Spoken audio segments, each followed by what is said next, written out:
Hello friends and dear student, एक बार फिर से आपका बहुत बहुत स्वागत है। तो आज की इस वीडियो में हम लोग पढ़ने वाले हैं फार्मेकोथेरापेटिक्स का चैप्टर नंबर 10 डर्मेटोलॉजी। तो डर्मेटोलॉजी क्या होता है? The scientific study of skin is called dermatology.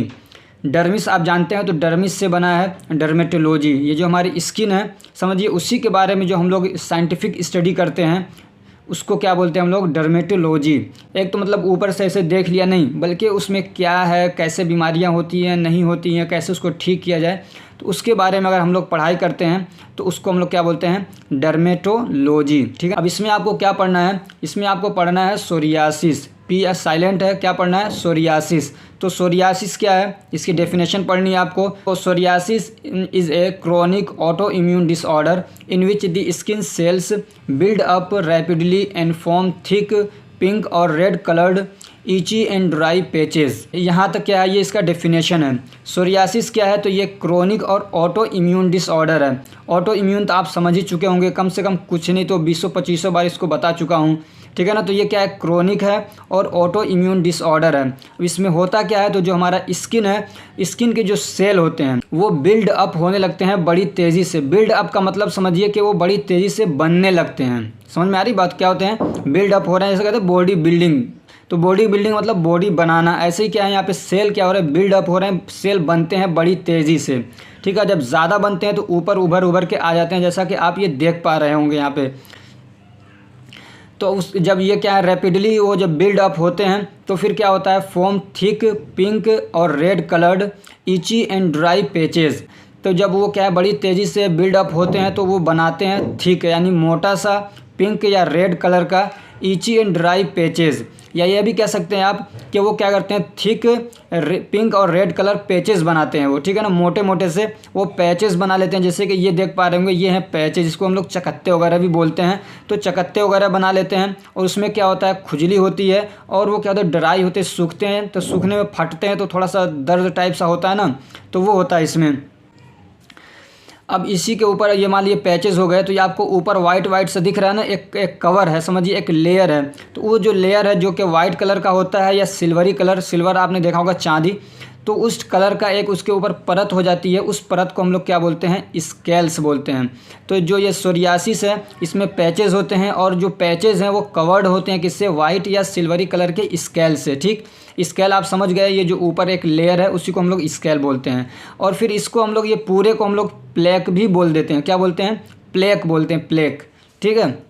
अब ये क्या कहते हैं, these patches can develop anywhere on the body. अब ये जो पैचेस हैं ये ज़रूरी नहीं कि यहीं पे हों, चाहे ये हाथ में हो, ये बॉडी में कहीं पे भी डेवलप हो सकते हैं, कहीं पे भी हो सकते हैं ये।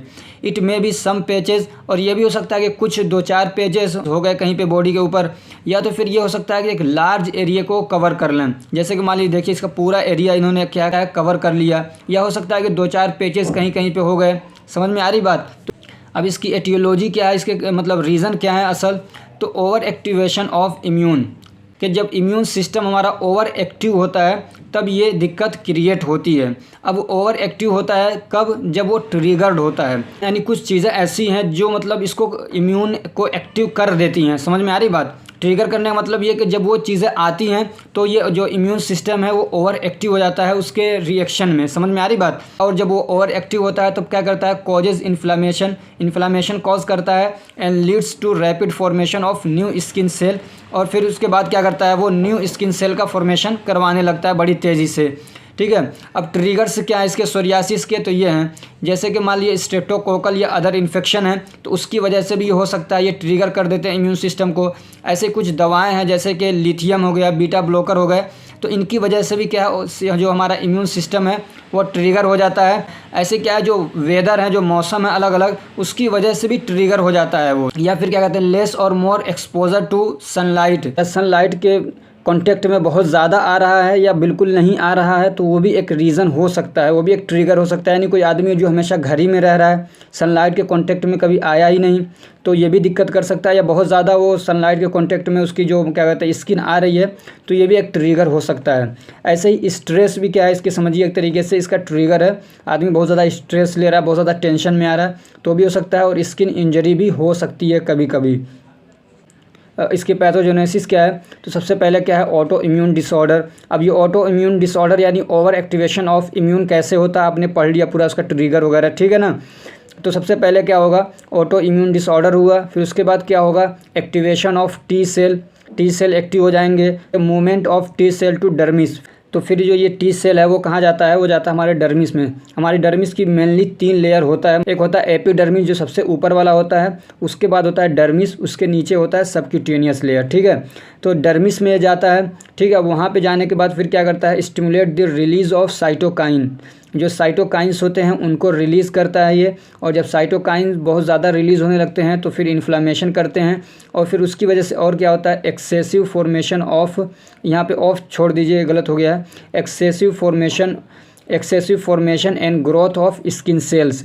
फिर क्या होगा, बहुत ज़्यादा अमाउंट में सेल बनने लगेंगे और उनका ग्रोथ भी क्या होता है समझिए बहुत ज़्यादा होने लगता है उनको। जब ये होने लगेगा तो फिर क्या होगा, वहाँ पे रेड कलर के या पिंक कलर के फिर क्या होते हैं, पैचेस बनने लगते हैं, ठीक है। तो उसी को हम लोग क्या बोलते हैं, सोरियासिस। अब इसका क्लिनिकल ये मैनेजमेंट नहीं है, मैनिफेस्टेशन है। इसका क्लिनिकल मैनिफेस्टेशन क्या है, पिंक और red coloured itchy and dry patches on skin. और क्या होगा, cracking and bleeding dry skin, और जो स्किन है वो क्या होगा, क्रैक होगा। क्रैकिंग का मतलब जैसे बीच में से एक निशान सा पड़ जाता है, किसी चीज़ में फट जाते हैं तो उसको क्रैकिंग बोलते हैं। तो क्रैक हो जाएगा वो, और फिर वहाँ से ब्लीडिंग भी हो सकती है। तो ये इसका क्लिनिकल मैनिफेस्टेशन है। अब नॉन फार्माकोलॉजिकल मैनेजमेंट क्या है इसका, तो the patient should use emollient to make the skin soft. तो उसको क्या है, इमोलिएंट यूज़ करना चाहिए। ये इमोलिएंट क्या है, ये भी समझिए एक तरीके का मॉइस्चराइज़र है, यानी जो स्किन को सॉफ्ट करता है। इसके अंदर केओलिन वगैरह डाला रहता है, पैराफिन वैक्स वगैरह से मिला के इसको बनाया जाता है इमोलिएंट, ठीक है ना। तो ये भी समझिए स्किन पे लगाने वाला एक ऑइंटमेंट टाइप का है।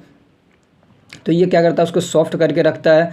And reduce the dryness of skin, और इस जो ड्राइनेस है स्किन की उसको क्या करता है, रेड्यूस करता है। तो वहाँ से क्रैक नहीं होगा और फटेगा नहीं, ब्लीडिंग नहीं होगी।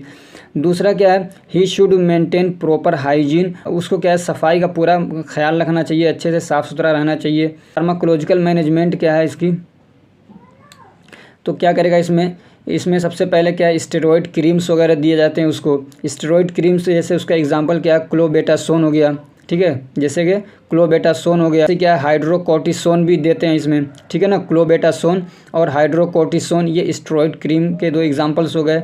ऐसे ही एंथ्रालिन, इसको याद कर लीजिएगा, ठीक है ना। ये समझिए सबसे मेन दवा है इसके लिए, सोरियासिस के लिए। क्या है, एंथ्रालिन क्रीम आता है। It slows down the growth of skin cell, जो स्किन सेल का जो ग्रोथ हो रहा था बड़ी तेज़ी से, उसको ये रोकने का काम करता है एंथ्रालिन क्रीम, ठीक है। उसके अलावा हम लोग इसमें मेथोट्रेक्सेट भी देते हैं। मेथोट्रेक्सेट आपको मालूम है कि एंटी न्यूप्लास्टिक एजेंट है, यानी एंटी कैंसर ड्रग है एक तरीके से ये। चूँकि यहाँ पे सेल का ग्रोथ हो रहा है तो उसको रोकने के लिए इसको दिया जाता है। लेकिन इसको मतलब ये क्या है, it is prescribed in severe cases. इसको हम लोग मतलब ऐसे ही नॉर्मली नहीं देते हैं, जब सीवियर केसेज हो तब उसमें मेथोट्रेक्सेट देते हैं हम लोग। ऐसे ही क्या है, साइक्लोस्पोरिन भी दिया जाता है।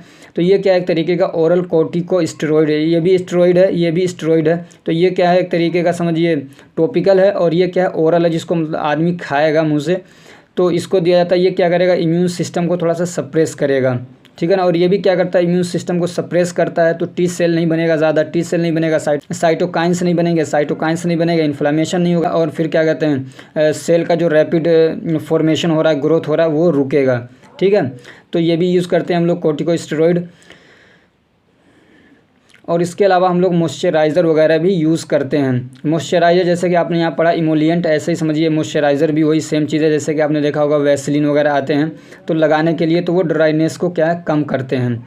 तो ये जो टॉपिक था आपका यहीं पे कंप्लीट हो रहा है। फिर हम लोग मिलते हैं नेक्स्ट टॉपिक के साथ में, शायद वो हमारा टॉपिक होगा वो है स्कैबीज़, तो उसके बारे में हम लोग पढ़ेंगे। ये हमारी कोशिश आपको अच्छी लग रही है तो वीडियो को लाइक करिए, चैनल को सब्सक्राइब करिए और अपने फ्रेंड्स को भी शेयर करिए ताकि वो भी इससे फ़ायदा उठा सकें। Thank you so much for watching.